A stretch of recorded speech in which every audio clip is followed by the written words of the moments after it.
Utah team you guys are playing has kind of been all over the map. They lost 4 straight and then kind of won resoundingly on Friday. What do you make of them as a team? Well, I think part of it's our conference is just so tough. You know, every place in our conference is difficult, and because it's a very closely matched conference, a lot of parity. I think they're a very physical team. They're very similar to the team that we just played. Very physical in both trenches, the offensive line, the defensive line. Good running back, quarterback runs around a little bit, and so it'll be a very physical game, I suspect. I know every game is important to you guys, but this is almost like a playoff as part of the season. Does it kind of make it fun where every game is kind of do or die for you guys? Yeah, kind of, I guess. I mean, since we want to win all the games, but yeah, I mean, we definitely, one game a week, and we're locked into this one. So, did Luke look more comfortable in the pocket, and did he play with more freedom and not as tentative? I thought he played better. I thought he played better. I thought he was more relaxed. Just played a nice, crisp, aggressive game, I thought.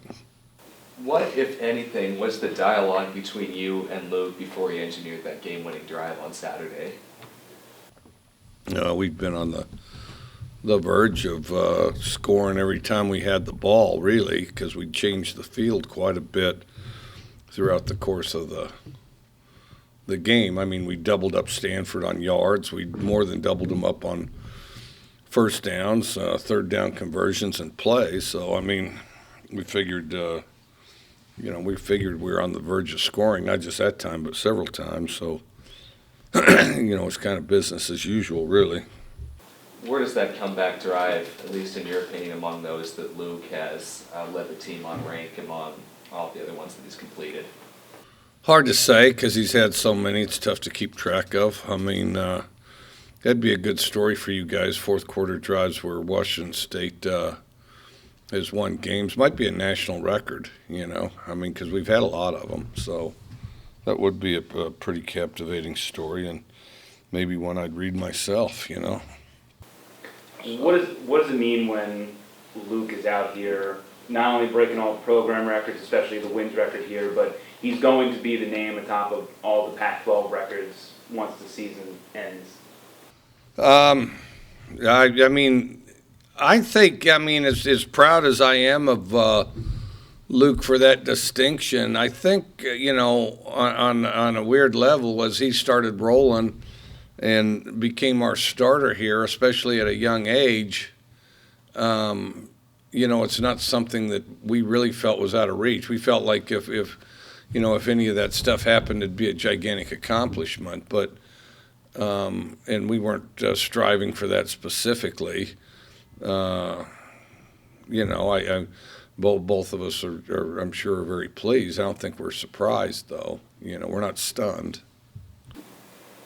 And then also, just what about the defensive performance and being able to show up again, coming off a tough week at Arizona, and then stopping one of the best running backs probably in the country? I thought our defensive front played very good, and he is a really good running back. I thought our defense as a whole played good and ran to the ball real well, very aggressive. But I thought our defensive front was disruptive all day, and I thought that was one of the biggest things. How impressed are you with the fact that they're able to do it against a team that has such size, when they might be a little more undersized, the defensive line? No, they're massive. Their offensive line's massive, and they're extremely physical. And, you just don't want to be a moving target if you're playing in front of them, or a sitting target. So we did a good job moving around, shuffled around, moved around, hit gaps. Some guys got through unattended, and but they're a very strong physical group. Kind of reminds me of the team we're playing this week. What were your conversations like with Luke's old high school head coach, Mike Favaro? I know he tried to send Luke's tape to far and wide across the country. You guys were the ones that took him on eventually. Well, we were, we were full at quarterback, and we knew we needed one. Numerically, we were short number-wise, but we had several kind of stacked in the same class, and so we wanted to get the best walk-on that we could. But as long as you're doing that, I mean, best walk-on that you can is also somebody that you feel like got overlooked, that's got promised to, someday be a starter, because everybody you recruit, at that position, you want them to potentially someday be a starter, and clearly they're not all going to be, but you want them to potentially be, and we felt like he had that potential. We felt like he was a 1A player that got overlooked, and and we did recruit him as a walk-on pretty aggressively. And then, well, of course, he was the number 2 in less than a year, so. How did you get in touch with, did Mike? Oh, you just call him. Well, that's a great question. Melee was my assistant, and basically it was, look, Melee, we need the best walk-on in the country. So he starts going through a bunch of film, which nowadays it's on the computer, so it's kind of computer search stuff a little bit, and so we started combing through guys in our footprint, and then, we would watch, 3 or 4 quarterbacks a night, and then, here comes Luke's from Logan High, and then, start the phone dialogue, go down there to his high school. Look, we don't have a scholarship right now.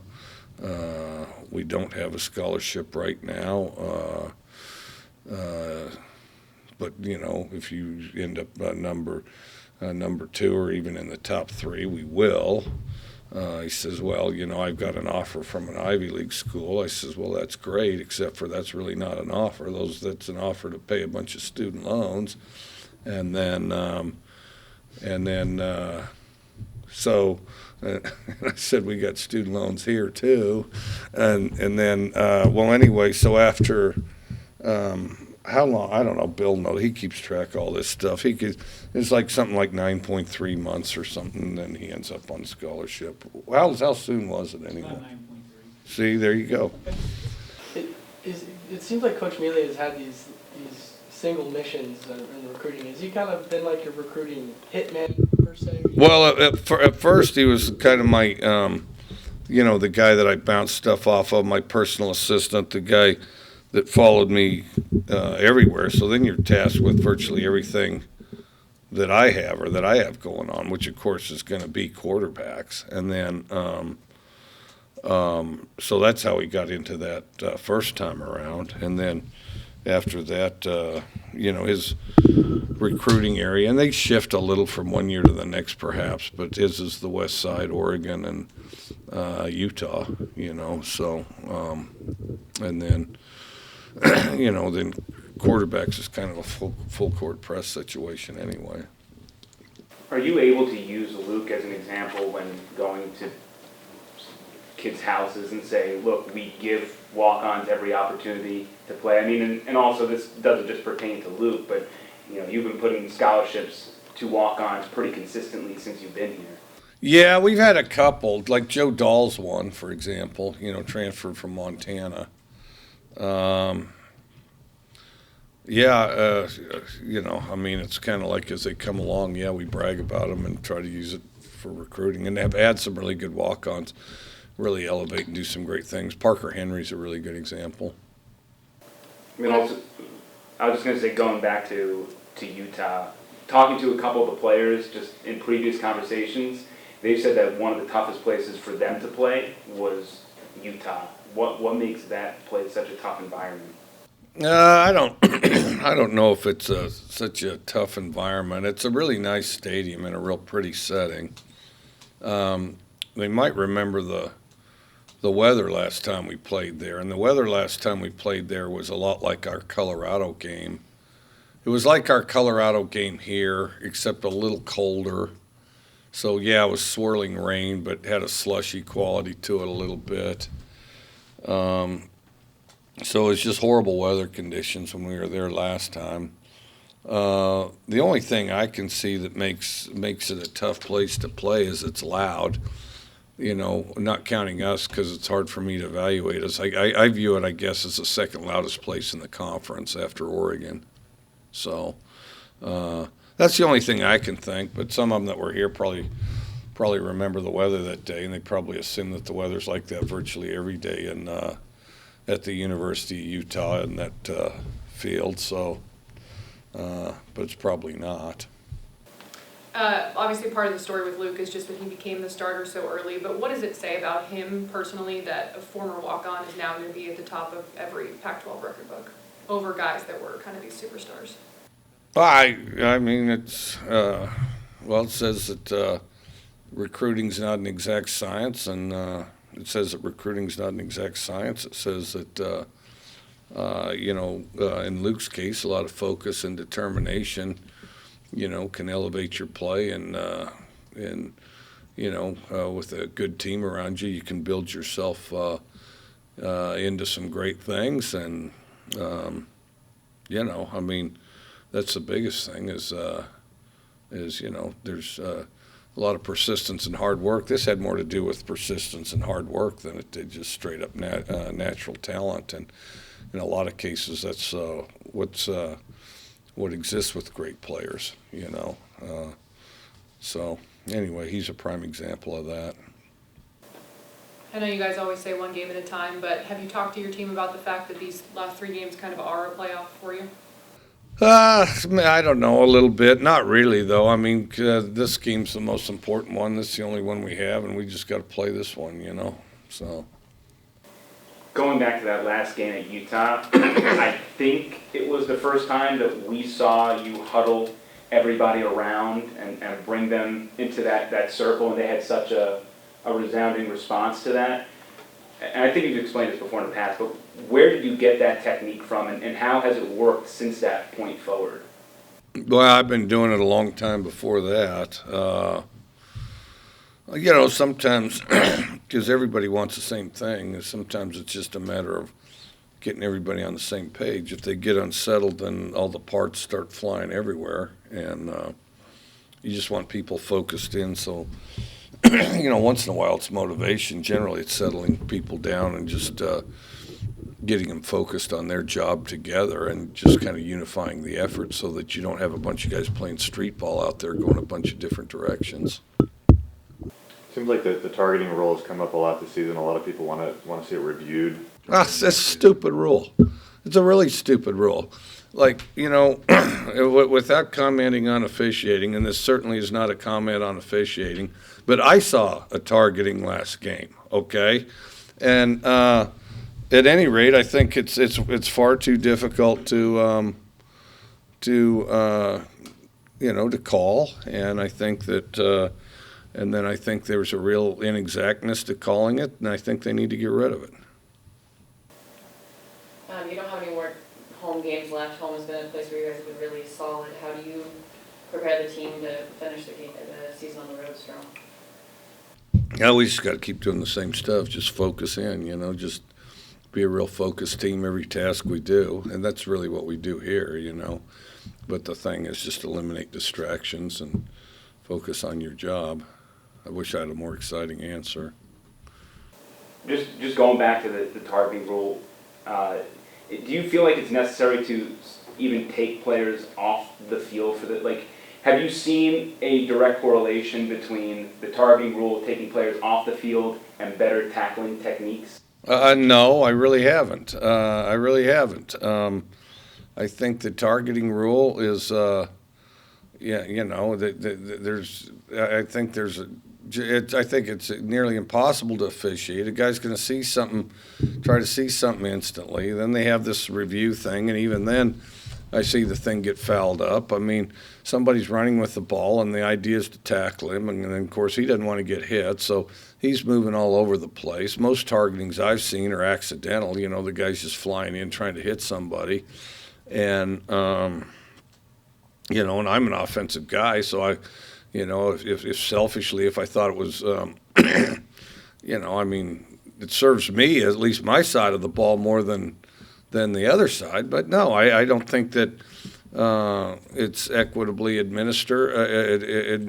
I think that's very difficult to do, and I think that it's hard to see all the moving parts, and there's ones that they miss, and then this guy raises up, this guy goes down, and for the most part, I haven't seen it, deliberate. Somebody just ends up at the wrong place at the wrong time. So, if the guy's not trying to target, but then ends up targeting somebody and, gets called for it, it's like the guy I told in Iowa. I went through this town in Iowa, which was a total speed trap. There's one near here. But, so there's this town in Iowa, total speed trap. And so I'm going through town, 20 miles an hour. I'm going through town and real conscious of it, looking down at my speed limit the whole time. Then all of a sudden, lights behind me, There's these lights behind me. And the guy says, I have you going 22 miles an hour and a 20-mile speed limit. I said, well, I don't believe that. I was looking at my speedometer the whole time. I don't know how that could be. And so then finally I said, look, you can ticket me if you want to. But, the idea of this is to adjust behavior so people are complying with the speed limit. I did everything I could to comply with the speed limit. I tried as hard as I could. I go, if you find me, it's not going to affect my behavior at all. I was already trying as hard as I could. Well, I ended up getting a warning, which that was kind of a miracle when you consider where this happened. And then, I think that exists with the targeting rule a lot. I think that, the guy's trying as hard as he can not to. And then, they should still have personal fouls. There should be a personal foul, like somebody does something egregious or something or whatever. Personal fouls, but no, this is like the Halo rule. Nobody can quite figure it out and do it consistently, and so they need to get rid of it. Coach, have you ever been stopped in Colfax? I'm trying to think if I have. I don't think I have. It's kind of the reputation preceded, The reputation preceded, and so I carefully got out of harm's way, Yeah. Do you think that cop in Iowa recognized you? I don't think he did. I really don't. At Iowa Wesleyan College, this may stun you, but as the offensive line coach, the offensive coordinator, the sports information director, the equipment director, the recruiting coordinator, also the field liner, wasn't a lot of front page publicity on that thing. I don't think he recognized anything. I think he thought, well, it was only 22. But are you kidding me? He stops on 22 miles an hour and a 20. And then, and I don't even know what little pothole or bump I hit that made that thing bounce to 22. I really don't, because I was eyeballing that thing like crazy, and the dynamics were similar. So. Any questions on the phone line for Coach? Hi, Mike, it's Steph. Yeah. When you recruited Luke out of high school, you watched his tape, did he have any sort of like a fatal flaw or any discernible weakness that you think contributed to him getting so overlooked? No, he didn't. He didn't have any. That's the thing I like best, is I didn't see that he had any glaring weaknesses. He's good, solid overall, and just improve everything. The single biggest reason he got overlooked is because he didn't play his junior year and he transferred schools, and quarterbacks are generally committed their junior year. And then the other thing, to be perfectly honest, with regard to recruiting services, recruiting ratings, and all the dialogue that goes along with that, which in a lot of cases can be pretty hollow. If you don't play your junior year, you're going to be off that radar, and you're not going to get a lot of pub and circulation, And so, in some cases, they might have just lost track of where he went, All of a sudden, doesn't play his junior year. Oh, where'd the tall kid go? I don't. But I think if you don't play your junior year, that'll definitely impact how much recruiting you get. He put on, I think it was like 10 pounds going into this season. Do you see that affecting his play in any way, good or bad? I thought going into spring he'd put on too much, and I thought it affected his play to the negative. And I think he's in pretty good shape now.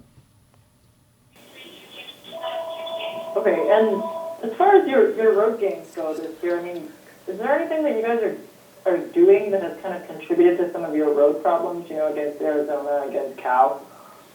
I don't believe so. I don't believe so. I thought Cal, the ball bounced as funny as I've ever seen it bounce in any game that I've ever been involved in, and probably any game I've ever seen. Of course, Cal played real hard, and I thought we could have played better.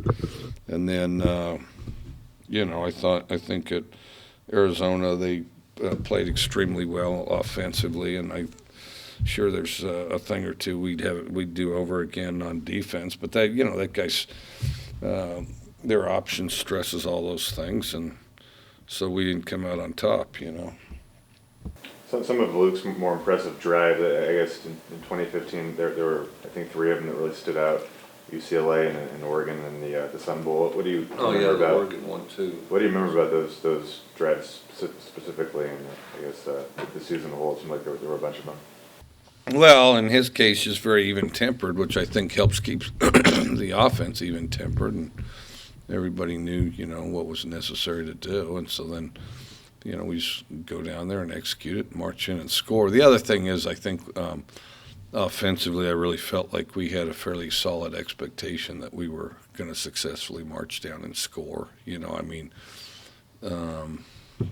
didn't feel like, obviously it's a tough situation, but I didn't feel like our team was intimidated by the situation in either case. Would you rank those in any order as far as? Nah, it's tough. I don't know. How do you rank them?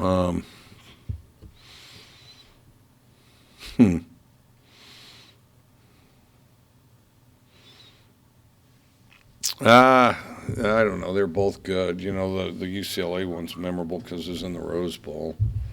The Miami one, the weather was like as nasty a weather to play in as I've ever been in. The Oregon one was very fast. I mean, we were down a couple scores, and I had some adversity in that game that we probably didn't deserve. And then we overcame that and took that thing to overtime and then won in overtime, So that one was that was a longer last drive because that last drive extended probably kind of 2 last drives plus an overtime or 2. How many overtimes we have that game? 1 or 2 anyway. 2. So that was like about a 4 last drive deal or something. The team was coming off a loss to Cal, if I remember correctly, that year, and you guys were 2-2. Do you look at that game and that drive as kind of like a turning point for this program where you guys started to put it all together? Not really. Just look at each one separate and just improve, develop, be the best you can be, and roll from there. Coach, I know you and Luke especially are not all about the kumbaya type stuff, but Luke's got over 100 not family members, but people from the Cache Valley that are going to be attending the game this week. What's that like for him to finish off his last game in Utah as a Cougar in front of all those people? Who's to say? I mean, I'm sure those people are happy to see him, and I hope he stays focused.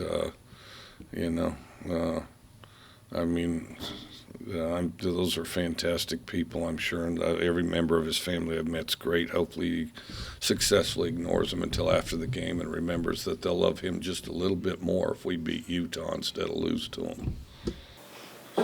Mike, did the film kind of corroborate your thoughts on that 4th and 1 play? Linebacker just basically bait Luke? What's that? The Stanford game? Yeah. Well, they're sitting there trying to look loose and stuff like that. I wish we'd done the other play, and then also we had the backside like I thought we would. But I felt good about. I thought we'd have it. And then of course the guy just jumps it. I mean, he wanted to throw it quick, threw it too quick, and it wasn't quite opened up yet. And the guy just takes off. Mike, did you happen to see the fan jump on the field after the Renard Bell touchdown? And I saw the end of it. I saw the very end of it. I didn't see him jump out. I saw the aftermath as the security was closing in on him. I was just wondering if you had any crazy stories along your coaching route that involved a fan doing something really out of the ordinary during a game. Oh shoot! Well, one time a guy put his cowboy hat on me, and then after we beat Texas, and then we tried to figure out whose hat it was so we could give it back to him, because I think he thought I was going to hand it back, which I would have, but there was just such a mosh pit that there was no way to get back to the poor guy. So then we announced at the media or whatever, your hat or whatever, and so then we got like, a bunch of people said it was their hat. So then we had to verify on film which guy's hat it was.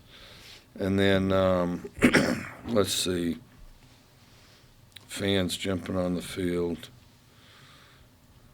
Oh, there was the one time where the guy in the stands, we're playing A&M, starts playing A&M. The guy's an A&M fan.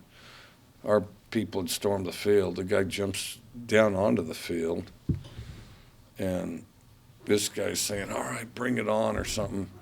And the guy's got big letters, A&M, okay. And so he gets down on the field, check out what's going on, climbing back into the stands. This guy starts beating him over the head with his binoculars. Like this is war, this is the Aggies versus the Red Raiders, and we just won. And so he's beating this guy over the head. This guy gets up back in the stands and pops the guy. There was that time. As far as the guy jumping out of the strand, we had kind of a politically correct streaker, because if you're a streaker, there's a bargain there, and it's understood that, you take all your stuff off, you don't leave your underwear on. That's just the deal, right? Are you a streaker or are you not a streaker, And then I remember in 8th grade, that's when the song was out. I was in 8th grade. They had the streaker song. And so I'm in 8th grade and at the high school football game, and it's at halftime. Now, Cody, Wyoming at that time had about maybe 7,000 people, if that.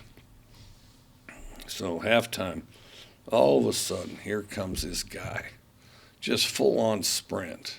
Boom, boom, boom, boom, boom. Down the field, nothing on, nothing on, full-on down the field.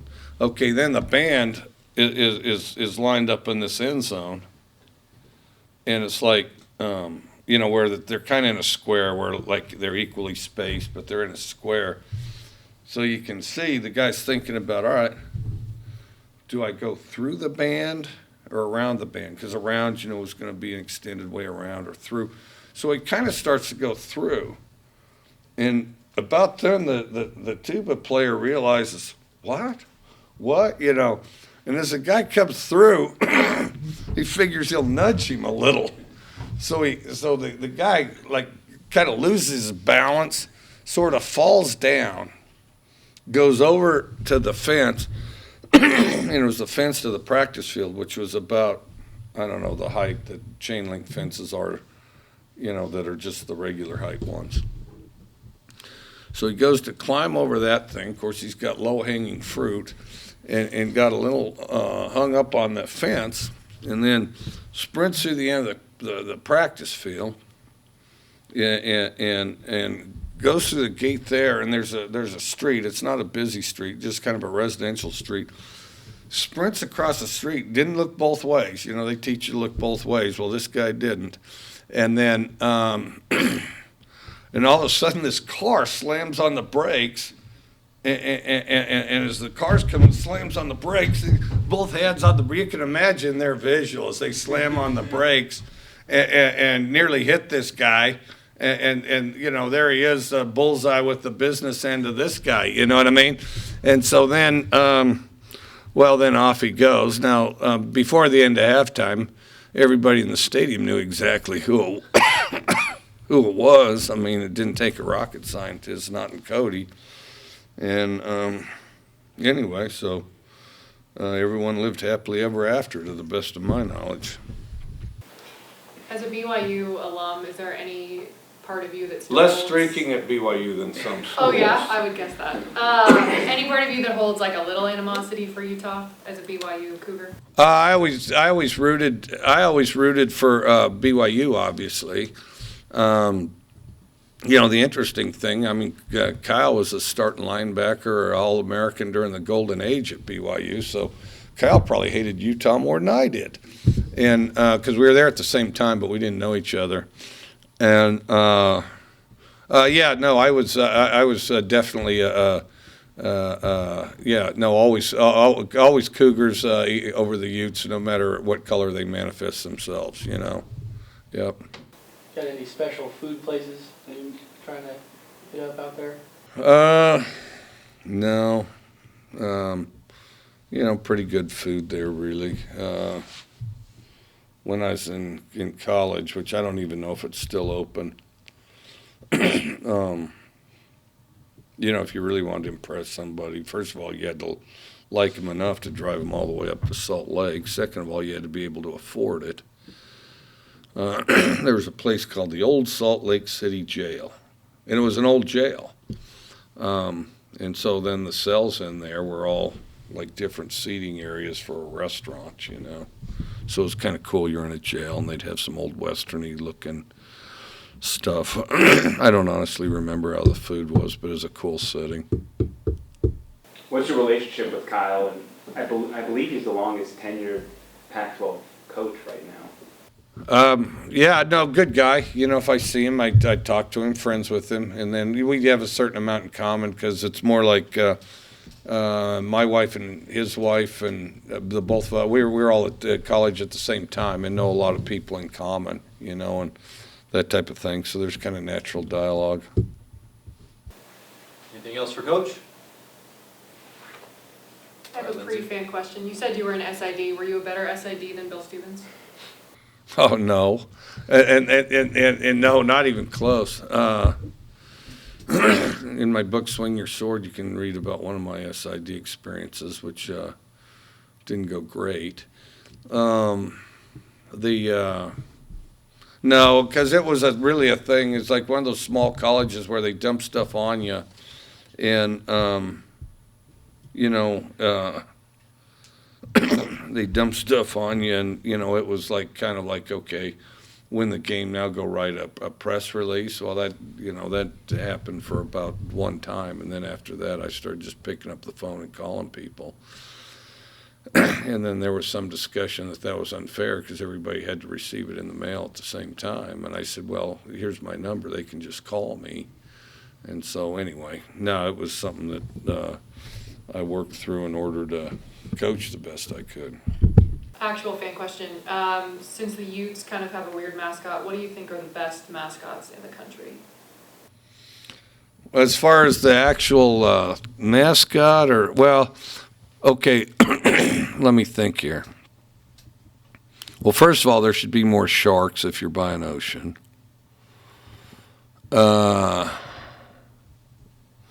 That tiger at LSU that's a live, real tiger sitting in there in some metal structure, which clearly he could rip his way out of if he wanted to, even half wanted to. That's an awesome one. The buffalo at Colorado, that's an awesome one.